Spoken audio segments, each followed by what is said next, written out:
My name is Mary Conquest.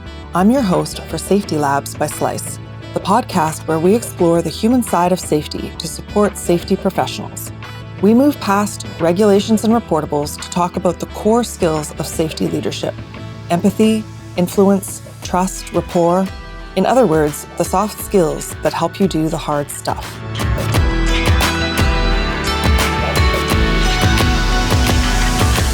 Today, we're going to talk about better business models. What do they have to do with safety? We've got Tanya Hewitt as our guest. Tanya has a Master's of Science in Medical Physics and a PhD in Population Health, where her thesis work involved practices related to incident reporting and patient safety in hospitals. She worked for 18 years with the Canadian Nuclear Safety Commission. Tanya is the founder and CEO of Beyond Safety Compliance, an Ottawa-based consultancy that helps organizations increase their organizational health so they can enjoy a happier, safer workforce. She joins me from Ottawa today. Welcome. Thank you, Mary. So let's start with definitions. How would you characterize the current prevalent business model? What are its defining features? Okay, so when we look at a lot of organizations at present, we see that there is a strong emphasis on profit-driven models. A lot of this hinges, especially for public organizations, on maximizing shareholder value. This shouldn't be a surprise to a whole lot of people in the Western world because this has been the reigning model for, about 40 years or so. So this model where almost all decisions are driven by this quest to increase profit in order to satisfy shareholders has had consequences both internally for the workforce and externally for customers of that business and for the broader environment. So the maximizing shareholder value model that I think a lot of people are familiar with, I believe has run its course. And we can see right now we are in a society with extreme income inequity. We have a lot of problems with climate change. We really don't need to hold on to a model that doesn't serve us in the environment that we find ourselves in now. Okay. And so narrowing it down a little bit, how would you say that this prevalent business model affects safety or organizational safety? So a lot of organizations are listening mostly to boards and the importance that the boards place on whatever they would like to place importance on. There is a lot of expertise within organizations, including in safety professionals, who might see issues and, notwithstanding the importance of these issues, they are not going to have the same type of weight when compared to something that a board would be talking about. If organizations can start to realize that a lot of information can come from within, including from safety professionals, in order to be able to see how they should be planning, how they should be resource allocating, how they should be running, their business going forward, instead of it relying exclusively on boards and the importance that boards have at any point in time, which by and large has been principally profit-driven. I think we can get to a much more holistic understanding of what business truly can be in a different way to proceed. Okay. So, I have a few questions around that. So who then are the stakeholders in a business? You're talking about shareholders and the board, but I think you have a sort of a broader definition.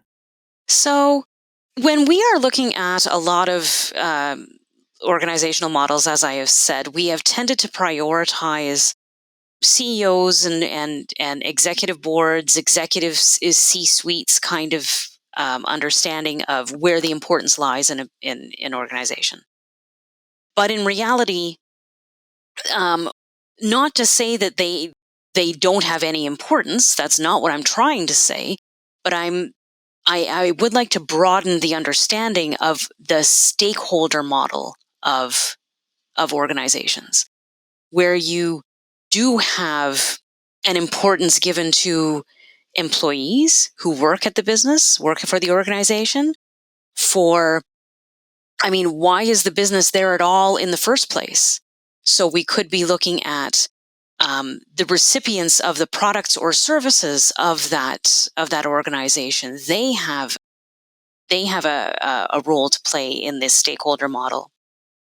If the business has a physical presence, as many do, even if they are virtual, their presence is going to have a footprint environmentally by a server somewhere that is allowing them to practice virtually.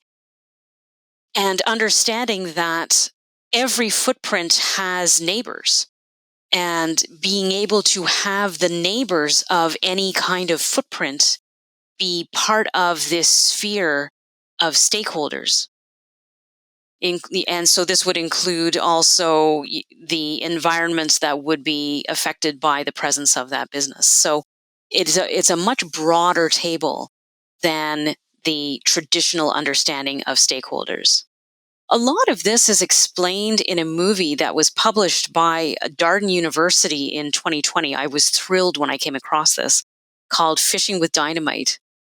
So, in as much as you can fish with a line and a reel or with nets, or you can fish with throwing dynamite into an ocean and just getting all of the dead fish out, there are different ways to practice business. And this is what this movie talks about. And a lot of wonderful ideas come from this movie called Fishing with Dynamite that I encourage your listeners to maybe check out. Okay, so what, and maybe some of these answers are in that movie, but what alternative business models would foster a better safety culture? And do you have any, or do you know of any real world examples where people are doing things a little differently? So your listeners might be aware of the whole new safety movement that has been growing and burgeoning for about 25 years, and how businesses are beginning to understand that leadership is not exclusively command and control, that the type of situation will call for the leadership style that is necessary to suit that situation. And by and large, a more servant leadership model, that kind of nomenclature, is the better way to go forward in this different way to do things. Certainly, if the new view of safety, even though there are communities who do not like that term, for lack of a better term, safety differently maybe, is premised a lot on the understanding that work as imagined, as espoused by Hallnagel, is not work as done. Work as imagined is work that can be written down. So this means if you can write it up in legislation or regulation or in rules and procedures and work instructions, then it's written down, which means that it is static and invariant to a changing context, which work is always done in. So the procedure writer, or the person who wrote the work as imagined, had a particular context in mind when they wrote it, often an idealized context. But in reality, the idealized context is very rarely seen, and work as done is far more complex and changing and adapting than the work as imagined world realizes.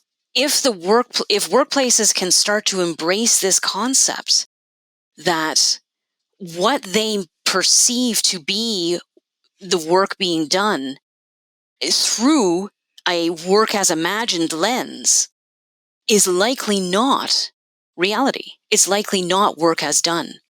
So you had asked for how to proceed going forward. That alone would be revolutionary. And there are some companies starting to understand that if they want to understand work as done, then they've got to be a lot more curious about it. And they have to be proactive about it. And they have to understand that safety is not the absence of negatives. Safety is the presence of capacity. And in order to be able to get an understanding for what the capacity is in your business, you need to be curious and you need to ask and you need to actually engage with the people who do the work, who are the experts in that work.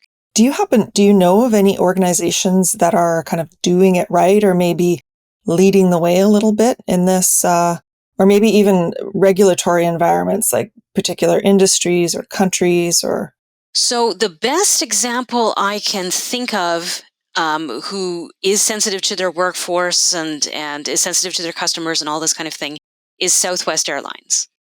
And they've been doing this for a very long time, as long as they've been a company. And they are part of why they are such a good example is that they know who they are and who they serve and who they don't serve. I'll give you a very good example.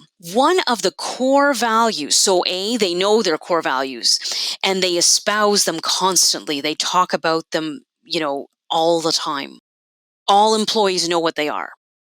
One of their core values is humor. So they know that they have to be able to laugh to be able to, get through a day. And they constantly want to be able to espouse humor as in their work.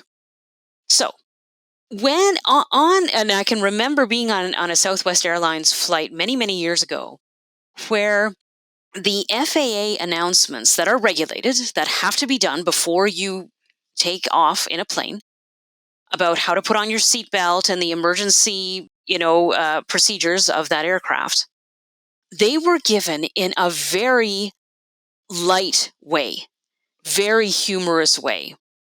And I thought it was hilarious. One customer did not find them hilarious, found them insulting.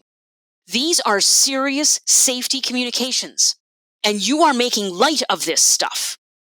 And how dare you make fun of FAA regulations when it comes to safety on an airplane? And I know this because this customer had written to the head of Southwest Airlines. And the head of Southwest Airlines responded to this very angry, detailed letter with, "Sorry, we'll miss you." And realizing that you can't serve everybody.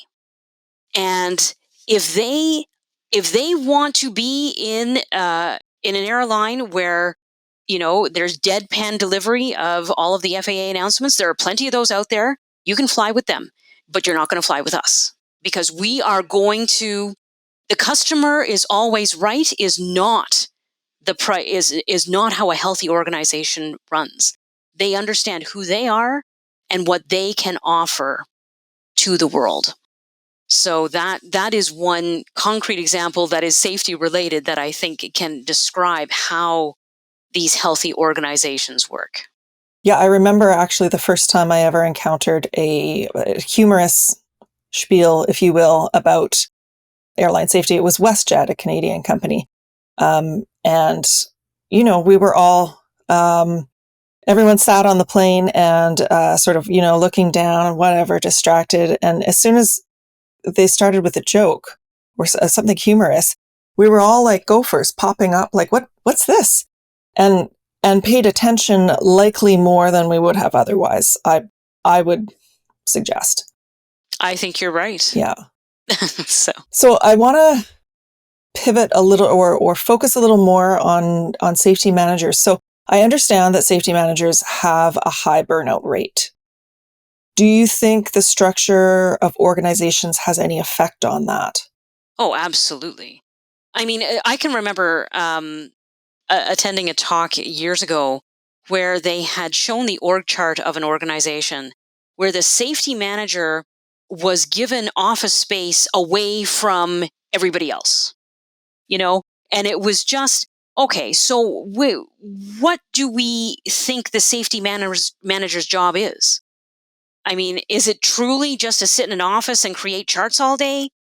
Or is it to actually engage with the workforce and understand what's going on and to be a resource to people? I mean, a lot of the revised safety manager type role could be seen more as a facilitator, because a lot of safety managers do have their do have contacts throughout the business.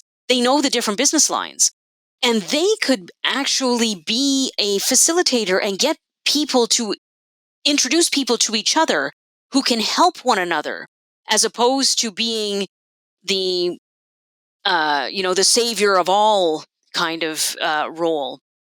I can tell you one story. This was at NAV Canada. This was years ago, where an executive couldn't go to a meeting and offered a delegate in their place. And the delegate just so happened to be a safety manager. And the safety manager went to this executive meeting it was not a normal meeting that safety manager went to. And they were talking about finances. And they were talking about changing the type of buses that they use at remote airports, because they realized that the orange school buses don't have as high a resale value as the white buses that they can procure in order to be able to, maximize again their potential for money at the end of the life that they owned these buses. And they use these in remote airports because a lot of these remote airports are remote enough that they need to bus in the people who work there as air traffic control and pilots and so forth. So this safety manager realized that this decision was being made and spoke up and said, "Whoa, wait a minute. Do you realize where a lot of these remote airports are in Canada? They are in places that have snow more of the year than they don't have snow. Do you know how difficult it is by air to see a white bus? For a plane to land on a runway with a white bus that could be, in a place it shouldn't be? Yellow buses stand out in the snow. You need to keep the yellow buses just for safety's sake, so that the pilots, when they're landing at these remote airports, can see them, as opposed to being disguised in the snow. And this story circulated because that was serendipitous. It was possible that the safety manager might not have gone to that meeting. And it was possible that the financial person who couldn't go to that meeting and sent the safety manager wouldn't have known what that safety manager knew. And so it's this kind of knowledge that a lot of safety managers have that isn't being utilized nearly to the extent that it could be if it were asked for. Yeah, it sounds to me, as you're describing it, it's sort of the difference between a safety department and a safety culture, right? Where, in terms of, you talked about org charts. So if there's a safety department, it's sort of siloed, right? It's off to the side, as opposed to a culture which, the implication there is that everyone is involved. It's sort of part of the fabric of the organization. Exactly.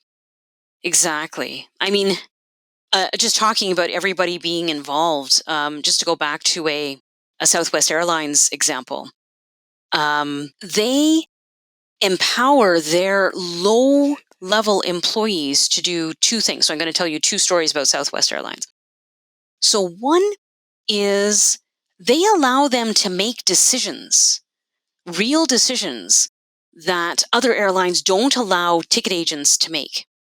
All they need to do is run through a list of core, again, I'm trying to recall the nomenclature, but they're anchoring decision points or something. There's a word in Pat Lencioni's language that gives this more eloquently than I'm thinking of at the moment. But the idea is you have your core values that really define you as a company, and then you have these strategic anchors, I think is the word, that allows you to function in the environment in which you find yourself right now. And so these ticket agents had both and were able to operate according to those strategic anchors. So if a passenger came to them and said, you know what, my meeting ended early and do you have a flight going right now? Like, can I get on that flight instead of this one that I'm scheduled to take in 4 hours? All the ticket agent has to do is realize, will it delay the flight? Will it increase customer satisfaction? Will it affect customer satisfaction negatively? And I've forgotten their third one. Will whatever the other anchor was, but very simple anchors. And as opposed to a lot of other airlines who would say, oh, you want to change your ticket? Well, you're going to have to go to that desk over there and figure out if they can, rearrange things on the plane. Right there at the gate, that employee is empowered to make that decision and allow them to satisfy the customer and go home on a different flight than they were scheduled to. So that's one example. If I can proceed with the other example, they realize that interpersonal conflict is inevitable in the workplace. And they really want these employees to recognize it and not need some outside facilitator to come in and resolve things. So when they realize that there is something not right between two employees, a baggage handler and a ticket agent, or, whatever, they label these come to Jesus moments. So they give them that type of nomenclature so that everybody knows, oh, so we have to take 4 minutes now or 10 minutes, whatever it takes, and figure out what went wrong in that communication we just had. And they've been trained on this. They know how to do it. They know how to not attack the person. They want to get at the issue. They understand that conflict is not bad if you're trying to get to the best answer you can. And they are constantly involved in this come to Jesus kind of nomenclature so that they can get to the best airline that they can be without having interpersonal conflict guiding a whole lot of what happens in the way that they conduct their business. What comes to mind there? What was your first story? Oh, context. What I was thinking as you were saying that is what they've done, it really is empowered their employees to account for context, right? Rather than follow a very prescriptive, this is the way it is. I always thought, there's a big difference between maybe the urgency of an adult saying, oh, I'm sorry, can I know we're not supposed to right now, but can I go to the bathroom? And a toddler saying that, like, there are differences in how, things can be managed and exactly. I like the idea of the strategic anchors, I think you called them. Yeah, so that comes straight out of Pat Lencioni's world of organizational health. So that's indicative. I mean, clearly the way they've organized things from the top is indicative of the leadership's view, as well as, in this case, maybe in all cases, you can comment on that, but it comes from the leadership. Yes. I mean, there's a lot.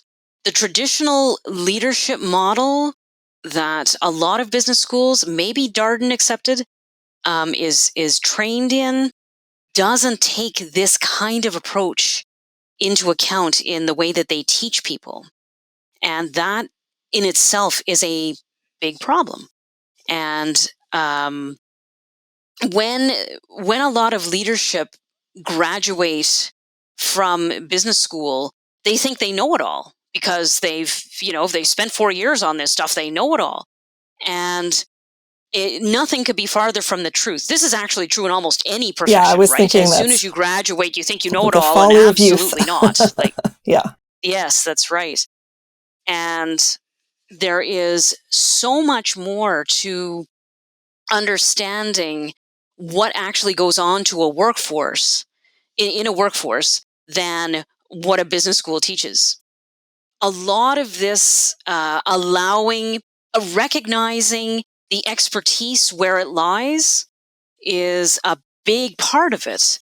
That business school doesn't train you on mechanics skills, doesn't train you on, how to fly a plane or how to, repair an engine or how to do a risk assessment. Like, that's not what it's for. So it's really, really important to recognize what you don't know and and value the people who do know this stuff to be part of your team, as opposed to seeing them as an other. There's so much othering that goes on within organizations. And it was amazing when Alan Mulally took over the Ford Motor Company, how he had recognized that Ford, well, it was doing terribly at the time he took it over, and it was fighting itself. I mean, it was in competition with itself, and he was like, "Wait a minute, we're all on the same side here. Why are we fighting ourselves? We need to start realizing if we can be in this canoe and steer it, with the paddles going in the same direction, we can actually get somewhere. Right now, we're going in circles and we're literally fighting ourselves, and we have competitions between different departments. What are we doing? Like, this is not helpful. We need to start realizing that we can be helping each other. I can give you a story on that if you'd like. So Alan Mulally, when he first took over Ford, took over a very dysfunctional company. And so there are a couple of stories. So number one, when he took it over, all the business magazines were like magnets to him because, oh, wow, Alan Mulally has taken over Ford, and Ford looks as though it's not doing well. Like, oh, and so they all wrote up articles, and he talked to business editors, and they wrote up articles on his plan going forward. A year went by, and one of those reporters came back and asked him, "So, Alan, what is your plan this year?" And he said, "What do you mean?" And he said, "Well, I was here last year and you gave me your plan for last year. And I'm now here to get your plan for this year." And he said, "Well, it's the same plan." And he said, "No, no, no, no, no, you don't get it.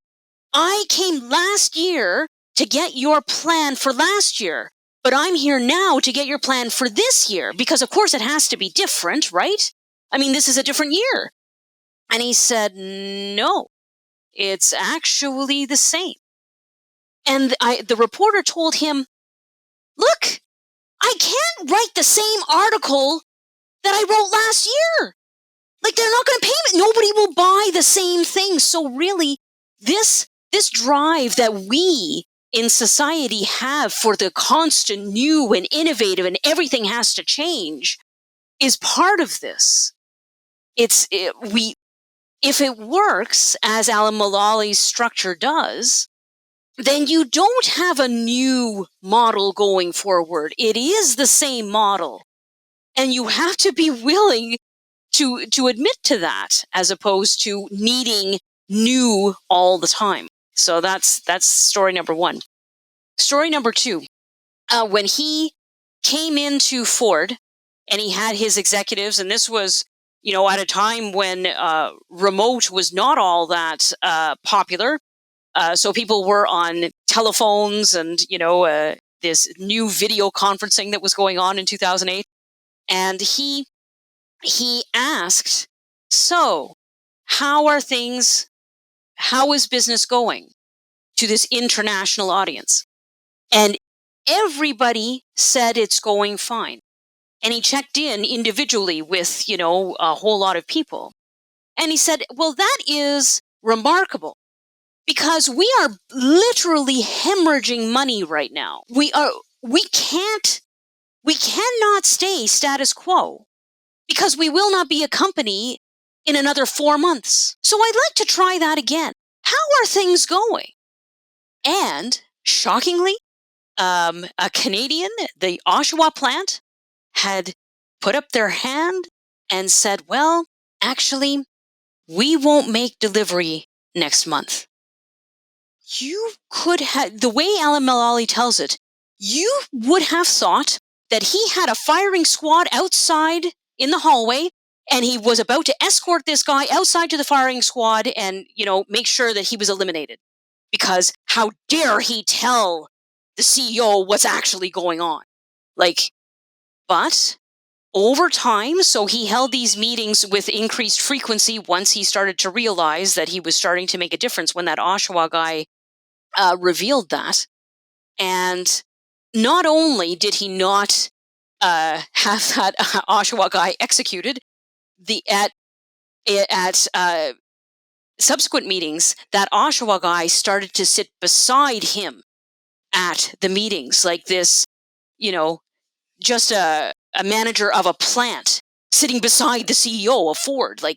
This was unheard of. You don't sit beside the CEO if you're just a lowlife like that. But yes, you did. Because the Alan Mulally type leaders out there understand that hierarchy doesn't dictate the importance that you play. The importance can come from virtually any role in the organization.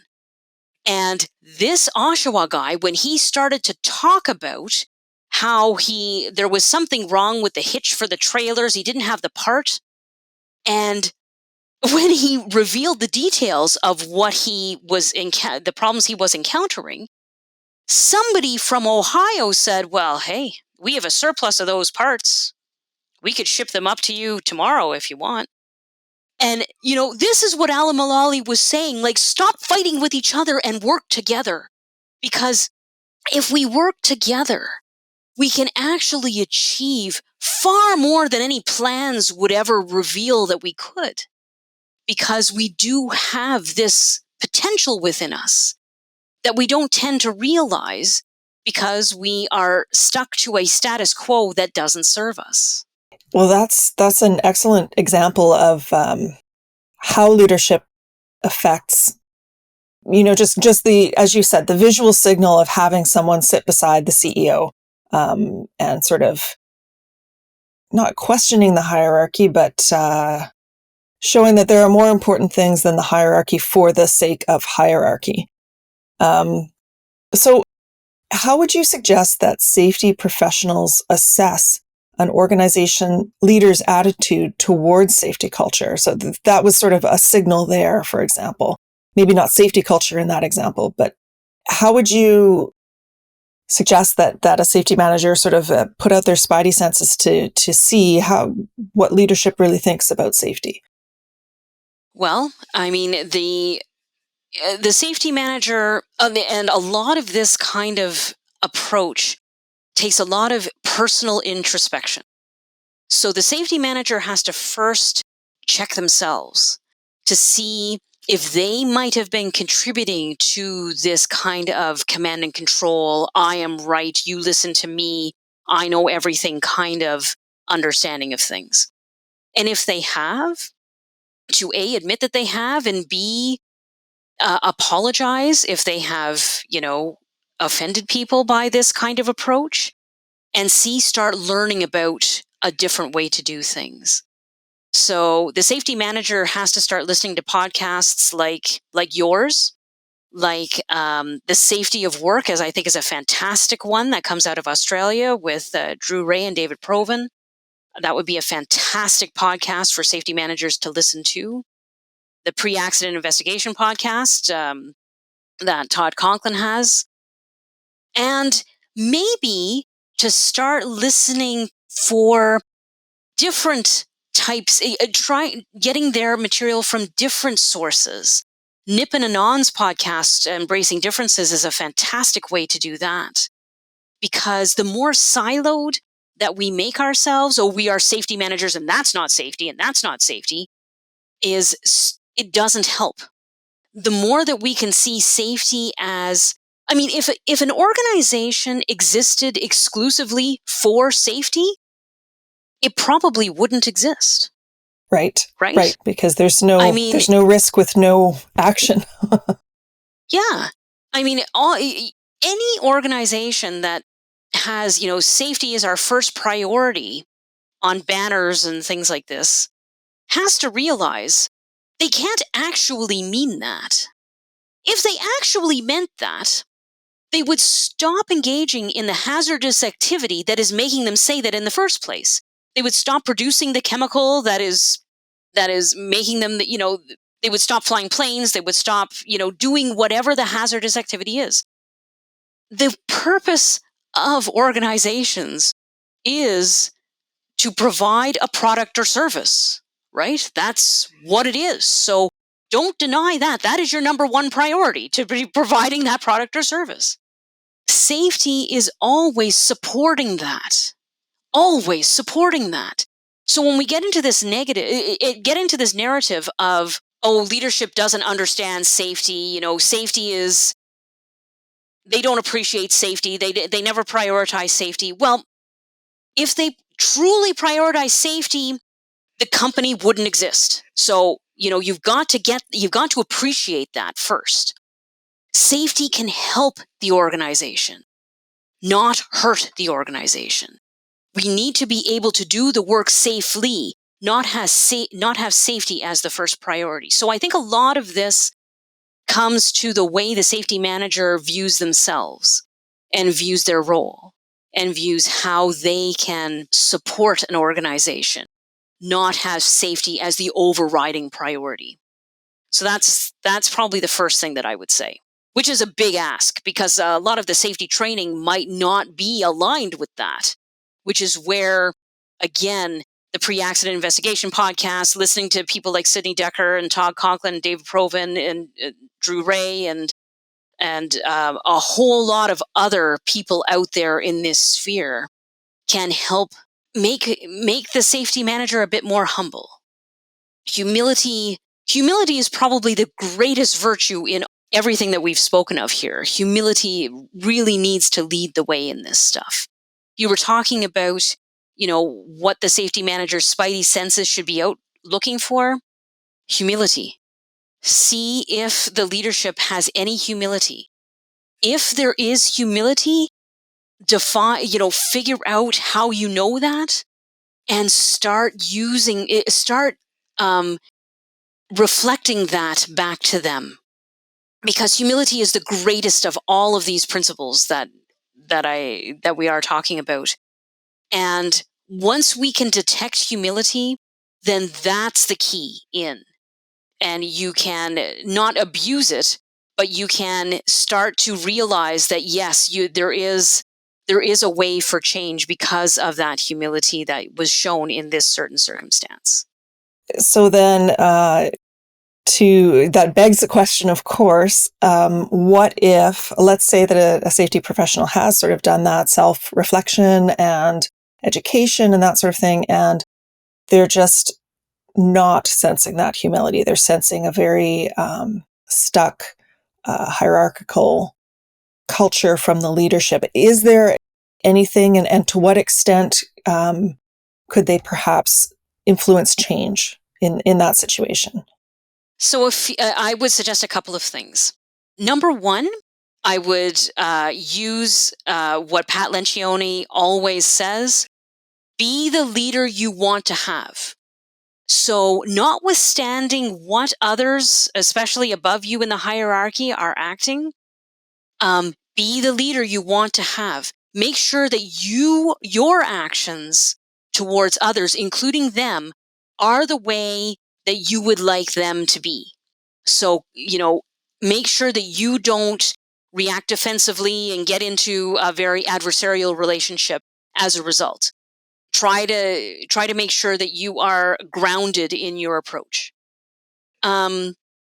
See if you can. So the pre-accident investigation podcast has been running since 2014, I think. There are lots of episodes that Todd Conklin has recorded for your listening pleasure. Some of those episodes are very short because his listenership had asked him to do just safety moments that can be played to executives at their meetings. So I would see if you can find somebody in your, I would see, well, start to book meetings with this C-suite that you're having issues with individually, and see if you can get an ally with somebody. And this ally might not be workplace related. This ally might be because you have a shared interest in a music group that you both love, or that you've had a similar love of a vacation spot that you both can talk about. That is how you are going to get some kind of relationship, with anybody really, but especially with somebody that you need to work with strategically, and start to treat them as a person, not just a job title. And this should, again, this extends out broadly. But once you have a relationship with one of these executives, see if they can play some of these safety moments, some of these snippets of information. And I don't know if Todd Conklin's podcast is the only one out there that is worth listening to. I will be having a podcast shortly, your podcast. There are lots of things, lots of YouTubes, lots of short, worthwhile. Simon Sinek is a fantastic resource for a lot of YouTubes on this kind of stuff. Brene Brown is another one. Like, there are lots and lots and lots of resources out there that if you can curate as a safety manager, don't have, 2 hours of content, get it down to, 6 minutes, like the gem of what it is that you want them to know from that video or from that podcast or from that whatever. And see if this new friend that you've made an ally with is willing to play it at their meetings, because 6 minutes I think will be given to something. 2 hours won't, half an hour won't, but 6 minutes probably can be. So be realistic, of course, in your expectations. Manage your expectations in this whole thing. This is not you won't be able to change things overnight, but you will be able to change things over time. And so, but you have to be willing to put in the investment to do it. And that investment involves very much on yourself, for one. Maybe undo some of the learnings that you've gotten in your schooling to be a safety manager. That's, you might have to be willing to admit that. And B, the goal is for these messages to take hold. So one of the things that is important to realize in this approach is that people will only take in a message once they've heard it. I think it's anywhere from 17 to 24 times, you have to hear the same message over and over and over and over again. CEOs are actually CROs, Chief Reminding Officers. Their role is mostly to be able to get the message delivered over and over and over and over again. And people have asked Pat Lencioni, but what happens when they get sick of hearing it? That means that they probably haven't reached everybody in their organization yet. They've got to be mega sick of hearing themselves say the same thing. So that is important to realize, that when you're trying to make a change, this is part of it. You need to be dedicated to being monotonous and boring and say the same thing over and over and over again. Yeah, so I hope that gives you a few strategies. Yeah, well, it sounds to me like, build rapport, first of all, right? Build rapport, absolutely. Find allies, and then persistence, Absolutely. I mean, really, the another way to do this is if you can find out what is the executive team interested in, what drives them. Yeah.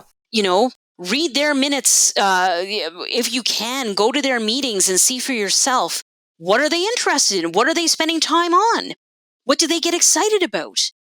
Those are going to be the levers that you can use in order to be able to get an entry into this world. So if you can align whatever change you're wanting to make with what they are already interested in, that's going to be all the easier to be able to get an entry into that foray. Yeah, I mean, there's I want to circle back to you sort of hinted at this before, but there is a tension between the way the C-suite will define success. I mean, in the existing business structures that we have, typically it's the shareholders and its profit that they are beholden to. It's great if organizations can move towards a wider view, but the reality for most safety professionals in a business organization is that that's what they're dealing with. So they're trying to build rapport with someone who is measured, whose success is measured differently, right? And it's that tension between, if it was absolute safety, nothing would happen. And if it was just go, go, go and no consideration of safety, then, that's not ideal for anyone, really. It's not sustainable. So what do you say, or how do you suggest that safety managers navigate that tension? I mean, taking a look at the companies who have lived this for some time, Southwest Airlines being one, maybe I'll give you a different example. And this comes from Simon Sinek's world. It's not, this is broadening the definition of safety, but it gets into this same kind of thing. Drugstores basically all have the same kind of mission, and it is to improve the health of the population. And CVS drugstores in the US realized, their employees realized, when they were selling cigarettes to people, they didn't feel as though they were living their mission. And they went to their board and said, I don't think we should be selling cigarettes anymore. And the board kind of tabled this for a little while. I mean, there were all sorts of detractors. I mean, do you understand how much profit we get from selling cigarettes? The public health people were saying, do you not understand how you're going to be depriving people of an addiction that they have, and you're not going to be serving that population very well? So they had a lot of backlash. But to their extraordinary credit, they said they agree that fundamentally they cannot sell a product that doesn't, in any stretch of the imagination that they could find, serve people's health. So they pulled cigarettes from their drugstores. What happened after that? The first thing that happened was they didn't have to invest in advertising anymore, because their employees were ambassadors for their drugstore. They were so proud to work there. They boasted to everybody, CVS is the best drugstore out there because they listen to us. And once you can get, we're talking about, super fans for sports teams being the ambassadors for their team. Like, you don't need to invest in advertising. You just show the super fan, you can do this if you listen to the employees and they feel heard and they feel listened to. They will be trumpeting your company like nobody's business. Furthermore, people drove long distances to support CVS as opposed to their neighborhood drugstore because they wanted to support a company whose values they aligned with. CVS, in the quarters after they made this intervention, made more money than their competitors. So, you can actually do better financially at this whole thing, even though money is not your focus. Yeah, it's an irony there. Is like, you know, money isn't the most important thing. Yes. Actually gets you more money. And I mean, there are stories about this. I mean, Southwest Airlines has existed much longer than a whole lot of airlines have. The aviation industry is full. The graveyard's full of aviation companies who have lasted for 8 years, 10 years, 12 years. Southwest has been one of the long-standing airlines. And there's no question it is their internal cultural approach to how they run their business that has allowed them to be sustainable in this otherwise hyper-competitive industry.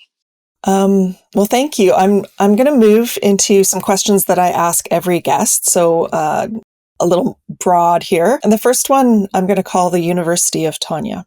So if you were to develop your own safety management training curriculum, where would you start? What core human skills do you think are the most important? And actually, you touched on this a little, to develop in tomorrow's safety professionals.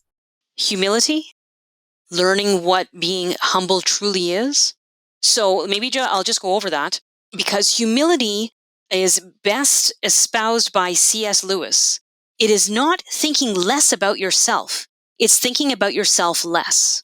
So it's not denying the talents that you have. It's not saying that you're not good at something that you are good at, but it isn't going out there and bragging about it all the time and saying, I am the best kind of thing.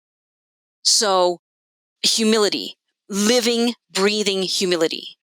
Curiosity. Instead of thinking that, you know it all, question yourself and it goes with humility, really. Be curious. Instead of and have curiosity as being your main method of interacting with other people, so that you can be truly understanding and more trying to get an appreciation for what they are telling you, as opposed to judging them and just being, my position is higher than yours, therefore, kind of thing. A lot of safety courses begin with legislation and what the law says. I don't say that the law is irrelevant, but I don't think it is primordial. I think we need to lead with some of these critical people skills. How to listen would be another massive skill that people could learn in safety training. I mean, I think a lot of the safety curricula is more on the technical side of things. And the technical side is often, the safety person might not be the only person who knows this stuff in an organization. So I think instead of having redundancy with the safety professional knowing the exact same things as other people, maybe have the safety professional be the facilitator that I was talking about before, to understand how people are talking and be the translator for people so that they can talk to each other. And again, to focus more on communication, on listening, on being a lifelong learner is another massive, massive thing that a safety professional, I think, should embrace in their role. Safety professionals can be hugely rewarding careers and important people to organizations, but not necessarily the way that they're currently trained or that they currently work. So they need to start embracing some of these different ways to add value to their organizations. Now, if you could travel back in time and speak to yourself at the very beginning of your safety career, and you could give young Tanya only one piece of advice, what would that be? Probably not to be so fearful, not to have this understanding that your value is externally provided. To realize that there is value within yourself, and to be true to that value as opposed to depending on it being defined by everybody else. Yeah, that's excellent advice for anyone just starting out, because we all sort of have, I sometimes called imposter syndrome, but Yeah. just the two sides of the coin, the overconfidence of the lack of humility, and then something that goes beyond humility where it's a lack of confidence. So yeah, it's we all need to find that sweet spot. I think that's part of growing up. I think you're right.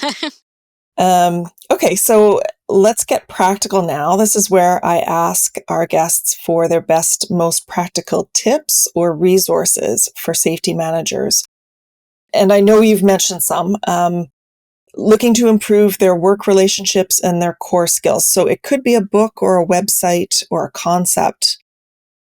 What would you recommend listeners go to? I think it would be some of the work that David Proven and Drew Ray have done in this whole sphere. So they have put out a publication on a manifesto for safety professionals. I think that would be a fantastic resource for safety professionals to read and understand. And their Safety of Work podcast has a LinkedIn page. They respond to comments that are put on their LinkedIn page. So I think it would be an excellent resource for people to start engaging in this whole thing. Okay. Well, thanks so much for joining us, Tanya. I wanted to ask, where can our listeners find you on the web or otherwise? So I am very active on LinkedIn. So that's probably the easiest way to find me. I run a series of webinars that people are invited to go to that happen on the third Wednesday of the month at 11 o'clock Eastern Standard Time, and where we talk about some of these things in more depth than a lot of people get a chance to do in their daily lives. So that's shortly. I too will be having a podcast called Beyond the Minimum, where I will be espousing this message of only keeping to the legal requirements doesn't get you very far. We need to start setting our sights higher than that on values and ethics and going beyond the minimum. Okay, well, thank you. That's great. That sounds like an excellent resource, and we wish you lots of luck with launching a podcast. It's lots of work, but it's also a lot of fun. So thanks for sharing your time with us today. Well, thank you so much, Mary, for this opportunity.